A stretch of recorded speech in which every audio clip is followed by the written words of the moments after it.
ಸ್ನೇಹಿತರೆ, ತೀರ್ಥಹಳ್ಳಿ ಬಂಧುಗೆ ಸ್ವಾಗತ. ನಾನು ವಿನಾಯಕ್ ಭಟ್.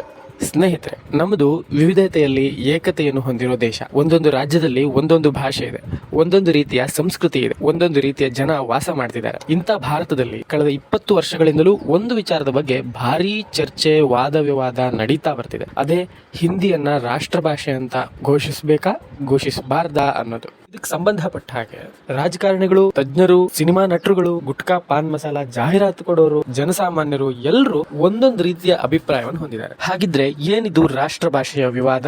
ಏನಿದರ ಇತಿಹಾಸ? ಹಿಂದಿಯನ್ನ ರಾಷ್ಟ್ರ ಭಾಷೆ ಮಾಡಿದ್ರೆ ಏನಾಗುತ್ತೆ, ಮಾಡದೆ ಹೋದ್ರೆ ಏನಾಗುತ್ತೆ? ಹಿಂದಿ ಪರವಾಗಿರೋರ ವಾದ ಏನು? ಹಿಂದಿಗೆ ರಾಷ್ಟ್ರೀಯ ಭಾಷೆಯ ಮನ್ನಣೆ ಕೊಡಬಾರದು ಅನ್ನೋರ ವಾದ ಏನು? ಎಲ್ಲವನ್ನ ಈ ವರದಿಯಲ್ಲಿ ಎಕ್ಸ್ಪ್ಲೇನ್ ಮಾಡ್ತೀವಿ. ಮಿಸ್ ಮಾಡದೆ ಕೊನೆಯ ತನಕ ನೋಡಿ. ಫ್ರೆಂಡ್ಸ್, ದೇಶಕ್ಕೆ ಸ್ವಾತಂತ್ರ್ಯ ಸಿಗೋಕು ಮೊದಲು ಅಂದ್ರೆ ಬ್ರಿಟಿಷರ ಕಾಲದಲ್ಲಿ ಹಿಂದಿ ಭಾಷೆ ಮಾತ್ರ ಅಧಿಕೃತ ಆಡಳಿತ ಭಾಷೆ ಆಗಿತ್ತು. ಶಾಸಕಾಂಗ ಮತ್ತು ನ್ಯಾಯಾಂಗ ವ್ಯವಸ್ಥೆಯಲ್ಲೂ ಕೂಡ ಇಂಗ್ಲಿಷ್ ಭಾಷೆಯನ್ನು ಮಾತ್ರ ಬಳಸಲಾಗ್ತಾ ಇತ್ತು. ಆದರೆ ಸ್ವಾತಂತ್ರ್ಯ ಹೋರಾಟ ತೀವ್ರಗೊಂಡಾಗ ರಾಷ್ಟ್ರೀಯ ಭಾಷೆಯ ಕಾನ್ಸೆಪ್ಟ್ ಮುನ್ನೆಲೆಗೆ ಬಂತು. ಭಾರತ ವೈವಿಧ್ಯತೆಯ ದೇಶ. ಇಂತಹ ದೇಶಕ್ಕೆ ಒಂದೇ ರಾಷ್ಟ್ರೀಯ ಭಾಷೆ ಇದ್ರೆ ಎಲ್ಲರನ್ನ ಒಗ್ಗೂಡಿಸೋಕೆ ಸಾಧ್ಯ ಅನ್ನೋದು ಸ್ವಾತಂತ್ರ್ಯ ಹೋರಾಟಗಾರರಲ್ಲಿ ಕೆಲವರ ವಾದ ಆಗಿತ್ತು. ಖುದ್ದು ಮಹಾತ್ಮ ಗಾಂಧಿ ಅಂತೂ ರಾಷ್ಟ್ರ ಭಾಷೆ ಇಲ್ಲದೆ ರಾಷ್ಟ್ರವೇ ಮೂಕ ಇದ್ದಂತೆ ಅಂದ್ಬಿಟ್ರು. ಗಾಂಧೀಜಿ ಮಾತ್ರ ಅಲ್ಲ, ಸಾಕಷ್ಟು ಸ್ವಾತಂತ್ರ್ಯ ಹೋರಾಟಗಾರರು ಜನರನ್ನ ಒಂದುಗೂಡಿಸೋಕೆ ಹಿಂದಿ ಅಥವಾ ಹಿಂದೂಸ್ತಾನಿಯನ್ನ ಪ್ರಮೋಟ್ ಮಾಡಿದರು. ಇದರ ಉದ್ದೇಶ ದೇಶಕ್ಕೊಂದು ವಿಶೇಷವಾದ ಐಡೆಂಟಿಟಿ ಅಥವಾ ಗುರುತನ್ನು ಕೊಡೋದಾಗಿತ್ತು. ಈ ಕೆಲಸಕ್ಕೆ ದೇಶದಲ್ಲಿ ಹೆಚ್ಚು ಮಾತನಾಡ್ತಾ ಇದ್ದ, ಹೆಚ್ಚು ಪ್ರಸಿದ್ಧತೆಯನ್ನು ಪಡೆದಿದ್ದ ಹಿಂದಿ ಭಾಷೆಯೇ ಸೂಕ್ತ ಅನಿಸ್ತಾ ಇತ್ತು.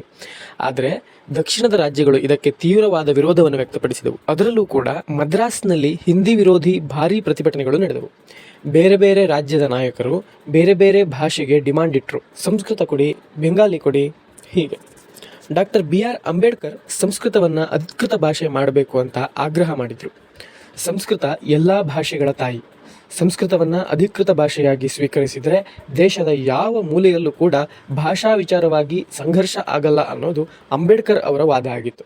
ಹೀಗೆ ರಾಷ್ಟ್ರೀಯ ಭಾಷೆಯ ವಿವಾದವನ್ನು ಬಗೆಹರಿಸುವುದು ಭಾರತದ ಕಾನ್ಸ್ಟಂಟ್ ಅಸೆಂಬ್ಲಿಗೆ ದೊಡ್ಡ ತಲೆನೋವಾಗಿತ್ತು. ಕಡೆಗೆ ಈ ಬಿಕ್ಕಟ್ಟನ್ನು ಬಗೆಹರಿಸಿದ್ದು ಮುನ್ಷಿ ಅಯ್ಯಂಗಾರ್ ಫಾರ್ಮುಲಾ. ಭಾಷೆಗೆ ಸಂಬಂಧಪಟ್ಟ ಹಾಗೆ ಕೆ ಮುನ್ಷಿ ಮತ್ತು ಎನ್ ಗೋಪಾಲಸ್ವಾಮಿ ಅಯ್ಯಂಗಾರ್ ಸಲ್ಲಿಸಿದ ಪ್ರಸ್ತಾವನೆಗೆ ಕಾನ್ಸ್ಟಿಟ್ಯೂಂಟ್ ಅಸೆಂಬ್ಲಿ ಸೆಪ್ಟೆಂಬರ್ 14, 1949 ಒಪ್ಪಿಗೆಯನ್ನು ಕೊಡ್ತು. ಇದೇ ದಿನವನ್ನ ಪ್ರತಿ ವರ್ಷ ಹಿಂದಿ ದಿವಸ್ ಅಂತ ಆಚರಿಸಲಾಗುತ್ತೆ. ಹಾಗೆ ಮುನ್ಷಿ ಅಯ್ಯಂಗಾರ್ ಫಾರ್ಮುಲಾ ಪ್ರಕಾರ ದೇವನಾಗರಿ ಲಿಪಿಯ ಹಿಂದಿ ಭಾಷೆಯನ್ನ ಅಧಿಕೃತ ಭಾಷೆ ಅಂತ ಸ್ವೀಕರಿಸಲಾಯಿತು. ಜೊತೆಗೆ ಸರ್ಕಾರದ ಕೆಲಸಗಳಿಗೆ ಅಂತಾರಾಷ್ಟ್ರೀಯ ಮಾದರಿಯ ಭಾರತೀಯ ನಂಬರ್ಗಳನ್ನು ಬಳಸೋಕೆ ಅವಕಾಶವನ್ನು ಕೊಡಲಾಯಿತು. ಈ ಫಾರ್ಮುಲಾ ಪ್ರಕಾರ ಹಿಂದಿಯ ಜೊತೆಗೆ ಮುಂದಿನ 15 ವರ್ಷಗಳವರೆಗೆ ಇಂಗ್ಲಿಷ್ ಭಾಷೆಯನ್ನು ಕೂಡ ಅಧಿಕೃತ ಭಾಷೆಯಾಗಿ ಬಳಸೋಕೆ ಅವಕಾಶವನ್ನು ಕೊಡಲಾಯಿತು. ಈ 15 ವರ್ಷವನ್ನ ಸಂಸತ್ ಬೇಕಿದ್ರೆ ವಿಸ್ತರಣೆ ಮಾಡಬಹುದಿತ್ತು. 15 ವರ್ಷಗಳಲ್ಲಿ ಹಿಂದಿಯನ್ನ ಹೆಚ್ಚು ಪ್ರಚಾರ ಮಾಡಿ ಇಂಗ್ಲಿಷನ್ನು ನಿಧಾನವಾಗಿ ಬದಿಗೆ ಸರಿಸುವ ಗುರಿಯನ್ನು ಹೊಂದಲಾಗಿತ್ತು. ಅದಕ್ಕಾಗಿ ಕೇಂದ್ರ ಸರ್ಕಾರ ಸಾಕಷ್ಟು ಕ್ರಮವನ್ನು ಕೈಗೊಳ್ಳಿತು ಕೂಡ. ಮುನ್ಷಿ ಅಯ್ಯಂಗಾರ್ ಅವರ ಈ ಫಾರ್ಮುಲಾವನ್ನು 1950ರಲ್ಲಿ ಭಾರತದ ಸಂವಿಧಾನ ಅಳವಡಿಸಿಕೊಳ್ತು. ಆದರೆ 1965 ಬಳಿಕ ಇಂಗ್ಲಿಷ್ ಹೋಗಿ ಹಿಂದಿ ಒಂದೇ ಉಳಿಯುತ್ತೆ ಅನ್ನೋ ಆತಂಕ ಹಿಂದಿಯೇತರ ರಾಜ್ಯಗಳಿಗೆ ಶುರುವಾಯಿತು. ಇದರಿಂದ ಆ ರಾಜ್ಯಗಳಲ್ಲಿ ಪ್ರತಿಭಟನೆ ಜೋರಾಯಿತು.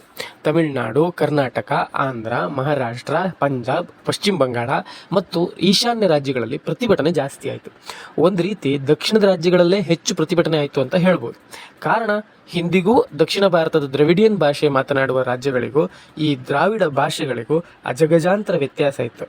ತಮಿಳುನಾಡಲ್ಲಂತೂ ದೊಡ್ಡ ಮಟ್ಟದ ಹೋರಾಟಗಳಾದವು. ವಿದ್ಯಾರ್ಥಿಗಳು ರಸ್ತೆಗಿಳಿದು ಪ್ರತಿಭಟನೆ ಮಾಡಿದರು. ಪ್ರತಿಭಟನೆ ಹಿಂಸಾಚಾರಕ್ಕೆ ತಿರುಗಿತು. ಕೆಲ ಪ್ರತಿಭಟನಾಕಾರರು ಬೆಂಕಿ ಹಚ್ಚಿಕೊಂಡು ಪ್ರಾಣನೇ ಕಳ್ಕೊಂಡ್ರು. ಪರಿಸ್ಥಿತಿನ ಕಂಟ್ರೋಲ್ ಮಾಡೋಕೆ ಅರೆಸೇನಾ ತುಕಡಿಗಳನ್ನು ಕರೆಸಬೇಕಾಯಿತು.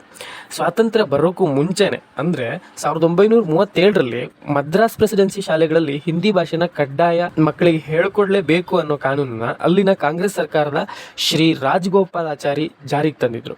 ಇದ್ರ ವಿರುದ್ಧ EV ರಾಮಸ್ವಾಮಿ ಅಥವಾ ಪೆರಿಯಾರ್ ನೇತೃತ್ವದಲ್ಲಿ ಭಾರಿ ಹೋರಾಟ ಆಗಿತ್ತು. ಹಲವಾರು ಜನ ಪ್ರಾಣವನ್ನೇ ಕಳ್ಕೊಂಡ್ರು. ಕೊನೆಗೆ 1940ರಲ್ಲಿ ಈ ಕಾನೂನನ್ನು ವಾಪಸ್ ಪಡೆಯಲಾಗಿತ್ತು. ಹೀಗೆ ಹಿಂದಿಯೇತರ ರಾಜ್ಯಗಳಿಂದ ವಿರೋಧ ವ್ಯಕ್ತವಾದ ಹಿನ್ನೆಲೆಯಲ್ಲಿ 15 ವರ್ಷಗಳ ಬಳಿಕ ಹಿಂದಿಯನ್ನು ಮಾತ್ರ ಅಧಿಕೃತ ಭಾಷೆಯಾಗಿ ಉಳಿಸಿಕೊಳ್ಳಬೇಕು ಅನ್ನೋ ಕೇಂದ್ರ ಸರ್ಕಾರದ ಕನಸು ನುಚ್ಚು ನೂರಾಯಿತು. ಭಾರತದ ಸಂಸತ್ 1963ರಲ್ಲಿ ಅಧಿಕೃತ ಭಾಷೆಗಳ ಕಾಯ್ದೆಯನ್ನು ಜಾರಿಗೆ ತಂತು. ಇದರಲ್ಲಿ ಹಿಂದಿ ಜೊತೆಗೆ ಇಂಗ್ಲಿಷನ್ನು ಕೂಡ 1965ರ ಬಳಿಕವೂ ಅಧಿಕೃತ ಭಾಷೆಯಾಗಿ ಬಳಸಲು ಅವಕಾಶ ಮಾಡಿಕೊಡಲಾಯಿತು. ಈ ಕಾಯ್ದೆಗೆ 1967ರಲ್ಲಿ ಮತ್ತೆ ತಿದ್ದುಪಡಿಯನ್ನು ತಂದು ಎಲ್ಲಾ ರಾಜ್ಯಗಳು ಎಲ್ಲಿವರೆಗೆ ಹಿಂದಿಯನ್ನ ಅಧಿಕೃತ ಭಾಷೆಯಾಗಿ ಸ್ವೀಕರಿಸುವ ಸಂಬಂಧ ರೆಸಲ್ಯೂಷನ್ ಪಾಸ್ ಮಾಡೋದಿಲ್ವೋ ಅಲ್ಲಿವರೆಗೂ ಇಂಗ್ಲಿಷ್ ಅಧಿಕೃತ ಭಾಷೆಯಾಗಿ ಮುಂದುವರಿಯುತ್ತೆ ಅಂತ ತಿದ್ದುಪಡಿ ಮಾಡಲಾಯಿತು. ಇದರ ಪರಿಣಾಮ ಹಿಂದಿ ಮತ್ತು ಇಂಗ್ಲಿಷ್ ಇವತ್ತಿಗೂ ಭಾರತದ ಅಧಿಕೃತ ಭಾಷೆಗಳಾಗಿ ಮುಂದುವರಿಯುತ್ತಿದೆ. ಇದು ರಾಷ್ಟ್ರ ಮಟ್ಟದಲ್ಲಾಯಿತು. ಇವೆರಡರ ಜೊತೆಗೆ ರಾಜ್ಯ ಅಥವಾ ಕೇಂದ್ರಾಡಳಿತ ಪ್ರದೇಶಗಳ ಮಟ್ಟದಲ್ಲಿ ಬೇರೆ ಬೇರೆ ಅಧಿಕೃತ ಭಾಷೆಗಳಿವೆ. ನಮ್ದು ಬಹು ಸಂಸ್ಕೃತಿಯ ಬಹು ಭಾಷೆಗಳ ದೇಶ ಅನ್ನೋದನ್ನ ಮನಗಂಡ ಸಂವಿಧಾನ ಕರ್ತೃಗಳು ಹಿಂದಿಯನ್ನು ಬಿಟ್ಟು ಒಂದು ಅಥವಾ ಅದಕ್ಕಿಂತ ಹೆಚ್ಚು ಭಾಷೆಗಳನ್ನು ಅಡಾಪ್ಟ್ ಮಾಡ್ಕೊಳ್ಳೋದಕ್ಕೆ ಸಂವಿಧಾನದಲ್ಲಿ ಅವಕಾಶ ಮಾಡಿಕೊಟ್ಟಿದ್ದಾರೆ. ಸಂವಿಧಾನದ 8ನೇ ಶೆಡ್ಯೂಲ್ನಲ್ಲಿ 22 ಭಾಷೆಗಳಿಗೆ ಮಾನ್ಯತೆಯನ್ನು ಕೊಡಲಾಗಿದೆ. ಸ್ವಾತಂತ್ರ್ಯ ಸಿಕ್ಕಾಗ 14 ಇತ್ತು, ಈಗ ಅದು 22 ಆಗಿದೆ.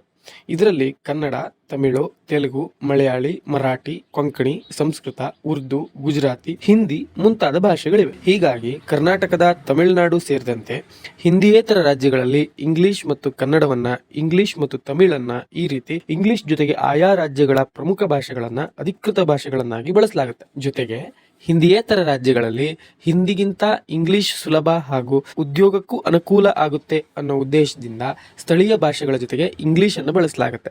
ಹಾಗೆ ನ್ಯಾಯಾಂಗ ವ್ಯವಸ್ಥೆಯ ವ್ಯವಹಾರಗಳು ಕೇಂದ್ರ ಮತ್ತು ರಾಜ್ಯ ಸರ್ಕಾರಗಳ ನಡುವಿನ ಸಂವಹನ ಭಾಷೆಯಾಗಿ ಕೆಲವೊಂದು ರಾಜ್ಯಗಳ ಸಂವಹನ ಭಾಷೆಯಾಗಿ ಕೂಡ ಇಂಗ್ಲಿಷ್ ಅನ್ನು ಬಳಸಲಾಗುತ್ತೆ.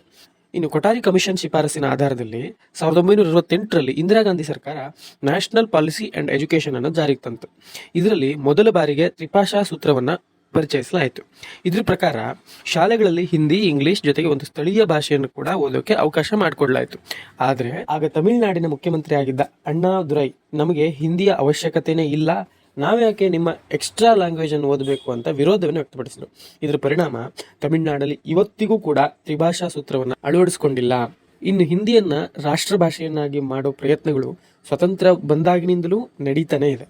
ಹಿಂದಿಯೇತರ ರಾಜ್ಯಗಳಲ್ಲಿ ಹಿಂದಿಯನ್ನ ಪ್ರಚಾರ ಮಾಡೋಕೆ, ಹಿಂದಿಯನ್ನ ಹೆಚ್ಚು ಹೆಚ್ಚು ಬಳಸುವಂತೆ ಮಾಡೋಕೆ ಕೇಂದ್ರ ಸರ್ಕಾರಗಳು ನಾನಾ ರೀತಿಯ ಕಸರತ್ತನ್ನು ಮಾಡ್ತಾ ಬಂದಿದೆ. ದಕ್ಷಿಣ ಭಾರತದಲ್ಲಿ ಹಿಂದಿಯನ್ನು ಪ್ರಚಾರ ಮಾಡೋದಕ್ಕೆ ದಕ್ಷಿಣ ಭಾರತ ಹಿಂದಿ ಪ್ರಚಾರ ಸಭಾ ಕೂಡ ರಚನೆಯಾಗಿದೆ. ಚೆನ್ನೈನಲ್ಲಿ ಕೇಂದ್ರ ಕಚೇರಿ ಹೊಂದಿರೋ ಇದು ಬೆಂಗಳೂರು, ತಿರುವನಂತಪುರಂ, ಕೋಲ್ಕತ್ತಾ, ಮುಂಬೈ ಹೀಗೆ ದೇಶದ ಹಲವೆಡೆ ಆಫೀಸುಗಳನ್ನು ಹೊಂದಿದೆ. ಕೇಂದ್ರ ಸರ್ಕಾರಿ ಕಚೇರಿಗಳಲ್ಲಿ ಮತ್ತು PSUಗಳಲ್ಲಿ ಹಿಂದಿಯನ್ನು ಇಂಪ್ಲಿಮೆಂಟ್ ಮಾಡೋದೇ ಇದರ ಉದ್ದೇಶ.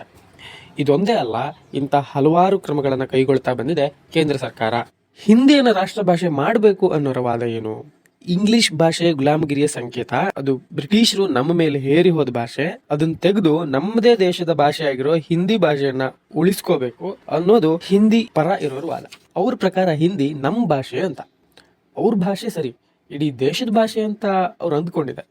ಮತ್ತೊಂದು ವಾದ ಪ್ರಕಾರ ದೇಶದಲ್ಲಿ ದೊಡ್ಡ ಪ್ರಮಾಣದಲ್ಲಿ ಹಿಂದಿ ಮಾತನಾಡೋ ಜನರಿದ್ದಾರೆ.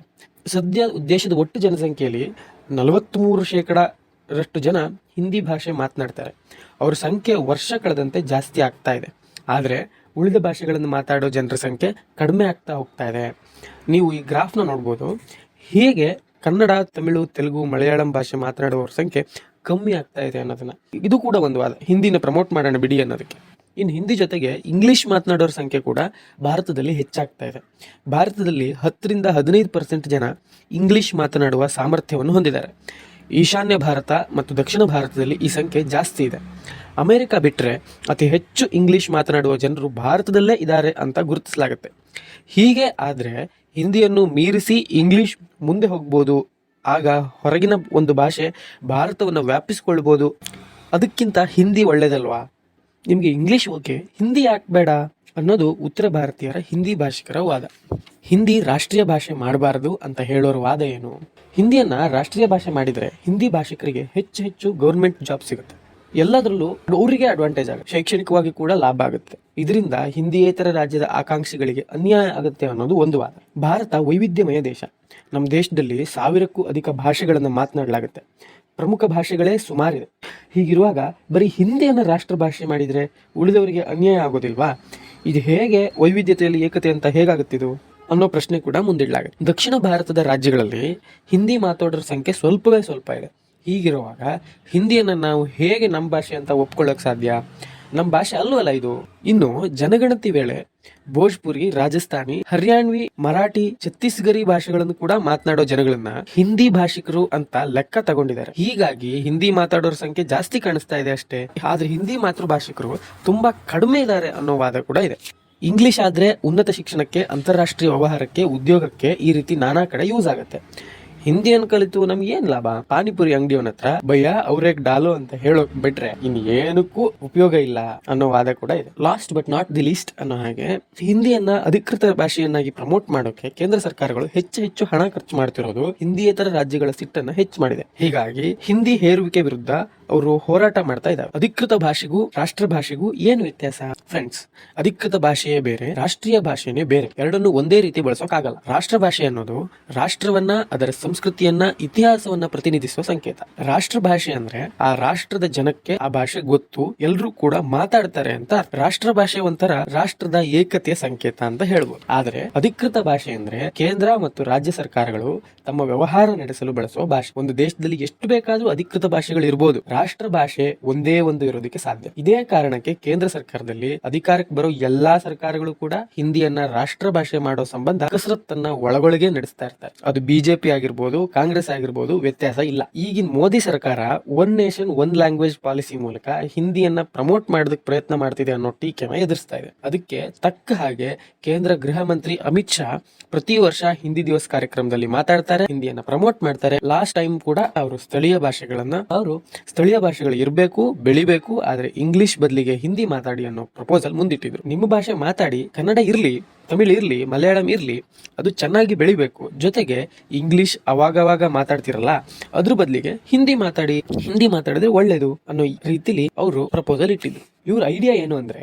ದೇಶಕ್ಕೆ ಒಂದೇ ಭಾಷೆ ಇರಬೇಕು, ಅದು ರಾಷ್ಟ್ರ ಭಾಷೆ ಆಗಿರ್ಬೇಕು, ಹಾಗೂ ಸ್ಥಳೀಯ ಭಾಷೆಗಳಿಗೂ ಮಹತ್ವ ಕೊಡಬೇಕು ಅನ್ನೋ ಲೆಕ್ಕಾಚಾರ ಇವ್ರದ್ದು. 2014ರಲ್ಲಿ ಬಿಜೆಪಿ ಸರ್ಕಾರ ಅಧಿಕಾರಕ್ಕೆ ಬಂದಾಗ ಅಧಿಕೃತ ಭಾಷೆ ಡಿಪಾರ್ಟ್ಮೆಂಟ್ ಒಂದು ನೋಟಿಸ್ ಜಾರಿ ಮಾಡಿತ್ತು. ಅದ್ರ ಪ್ರಕಾರ ಸರ್ಕಾರದ ಎಲ್ಲಾ ಸಚಿವಾಲಯಗಳು, ಡಿಪಾರ್ಟ್ಮೆಂಟ್ಗಳು, PSUಗಳು ಅಂದ್ರೆ ಸರ್ಕಾರಿ ಸ್ವಾಮ್ಯದ ಸಂಸ್ಥೆಗಳು ಮತ್ತು ಬ್ಯಾಂಕ್ಗಳು ಸೋಷಿಯಲ್ ಮೀಡಿಯಾ ಅಕೌಂಟ್ ನಲ್ಲಿ ಹಿಂದಿಯನ್ನ ಅಧಿಕೃತ ಭಾಷೆಯಾಗಿ ಬಳಸಬೇಕು ಅಂತ ತಾಕೀತು ಮಾಡಲಾಗಿದೆ. ಹಿಂದಿಲಿ ಟ್ವೀಟ್ ಗಳನ್ನ ಮಾಡೋದು, ಪೋಸ್ಟ್ ಗಳನ್ನ ಮಾಡಬೇಕು ಅಂತ. ಇದು ದೊಡ್ಡ ವಿವಾದಕ್ಕೆ ಕಾರಣ ಆಗಿದೆ. ಇದ್ರ ಜೊತೆಗೆ ಹಿಂದಿಯಲ್ಲಿ ಅಫಿಷಿಯಲ್ ಕೆಲಸಗಳನ್ನ ಹೆಚ್ಚು ಮಾಡೋ ತನ್ನ ನೌಕರರಿಗೆ ಕ್ಯಾಶ್ ರಿವಾರ್ಡ್ ಗಳನ್ನ ಕೂಡ ಅನೌನ್ಸ್ ಮಾಡಿತ್ತು. ಇಷ್ಟು ದೊಡ್ಡ ಪ್ರಮಾಣದಲ್ಲಿ ಪ್ರಮೋಷನ್ ಮಾಡಲಾಗ್ತಿದೆ ಹಿಂದಿಯನ್ನ. ಭಾರತದಲ್ಲಿ ಅತಿ ಹೆಚ್ಚು ಮಾತನಾಡುವ ಭಾಷೆಗಳು. ಫ್ರೆಂಡ್ಸ್, ಆಗ್ಲೇ ಹೇಳಿದಾಗೆ ನಮ್ಮ ದೇಶದಲ್ಲಿ ಹಿಂದಿ ಮಾತಾಡೋರ ಸಂಖ್ಯೆ ಜಾಸ್ತಿ ಇದೆ.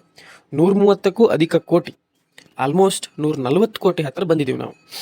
ಈ ಜನಸಂಖ್ಯೆಯಲ್ಲಿ 44% ಜನ ಹಿಂದಿಯನ್ನ ಮಾತೃಭಾಷೆಯಾಗಿ ಪರಿಗಣಿಸ್ತಾರೆ ಅಂತ 2011 ಜನಗಣತಿ ಹೇಳಿದೆ. ಅಂದ್ರೆ 60 ಕೋಟಿಗೂ ಹೆಚ್ಚಾಗುತ್ತೆ. ಎರಡನೇ ಸ್ಥಾನದಲ್ಲಿ ಇಂಗ್ಲಿಷ್ ಇದೆ. ಭಾರತದಲ್ಲಿ ಸುಮಾರು 10 ಕೋಟಿ ಜನ ಅಥವಾ 10% ಜನ ಇಂಗ್ಲಿಷ್ ಮಾತಾಡೋ ಸಾಮರ್ಥ್ಯವನ್ನು ಹೊಂದಿದ್ದಾರೆ. ಮೂರನೇ ಸ್ಥಾನದಲ್ಲಿ ಬೆಂಗಾಲಿ ಇದೆ, ಸುಮಾರು 8.9% ಜನ. ನಾಲ್ಕನೇ ಸ್ಥಾನದಲ್ಲಿ ಮರಾಠಿ ಇದೆ, 8.2%. 5ನೇ ಸ್ಥಾನದಲ್ಲಿ ತೆಲುಗು 7.8%. 6ನೇ ಸ್ಥಾನದಲ್ಲಿ ತಮಿಳು 8.3%. 7ನೇ ಸ್ಥಾನದಲ್ಲಿ ಉರ್ದು 5.2%. 8ನೇ ಸ್ಥಾನದಲ್ಲಿ ಗುಜರಾತಿ 5%. 9ನೇ ಸ್ಥಾನದಲ್ಲಿ ಕನ್ನಡ 4.9%. ಹೀಗೆ ಒಡಿಯಾ, ಪಂಜಾಬಿ, ಮಲಯಾಳಂ ಇತ್ಯಾದಿ ಭಾಷೆಗಳು ಬರ್ತಾ ಹೋಗ್ತವೆ. 2011 ಜನಗಣತಿ ಪ್ರಕಾರ ಭಾರತದಲ್ಲಿ 10 ಲಕ್ಷಕ್ಕೂ ಅಧಿಕ ಜನ ಮಾತನಾಡೋ 30 ಭಾಷೆಗಳಿವೆ. 10,000ಕ್ಕೂ ಅಧಿಕ ಜನ ಮಾತನಾಡೋ 122 ಭಾಷೆಗಳಿವೆ. ಇದನ್ನು ಹೊರತುಪಡಿಸಿ 1,500ಕ್ಕೂ ಅಧಿಕ ಭಾಷೆಗಳನ್ನ ಭಾರತದಲ್ಲಿ ಮಾತನಾಡಲಾಗುತ್ತೆ. ಇತ್ತೀಚಿನ ಅನಾಲಿಸಿಸ್ ಒಂದರ ಪ್ರಕಾರ ದೇಶದಲ್ಲಿ ಅತಿ ಹೆಚ್ಚು ಭಾಷೆಗಳನ್ನು ಮಾತನಾಡುವ ಜಿಲ್ಲೆಯಾಗಿ ಬೆಂಗಳೂರನ್ನ ಗುರುತಿಸಲಾಗಿತ್ತು. ಬೆಂಗಳೂರಲ್ಲಿ ಬರೋಬ್ಬರಿ 107 ಭಾಷೆಗಳನ್ನು ಮಾತನಾಡುವ ಜನ ಜೀವನವನ್ನು ಕಂಡುಕೊಂಡಿದ್ದಾರೆ ಅಂತ. ಬೆಂಗಳೂರಿಂದ 100 ಕಿಲೋಮೀಟರ್ ಆಚೆ ಈಚೆ ಹೋದ್ರೆ ಸಾಕು, ಕನ್ನಡ ಮಾತನಾಡೋರ ಶೈಲಿನೇ ಬದಲಾಗುತ್ತೆ. ಉತ್ತರ ಕರ್ನಾಟಕದಲ್ಲಿ ಒಂದು ರೀತಿ ಮಾತಾಡ್ತಾರೆ ಕನ್ನಡ, ಕರಾವಳಿಯಲ್ಲಿ ಒಂದು ರೀತಿ ಮಾತಾಡ್ತಾರೆ, ಮಲೆನಾಡಲ್ಲಿ ಮತ್ತೊಂದು ರೀತಿಯ ಕನ್ನಡ ಮಾತಾಡ್ತಾರೆ. ಹೀಗೆ ಕನ್ನಡದಲ್ಲೂ ಕೂಡ ಸಾಕಷ್ಟು ವೈವಿಧ್ಯತೆ ಇದೆ.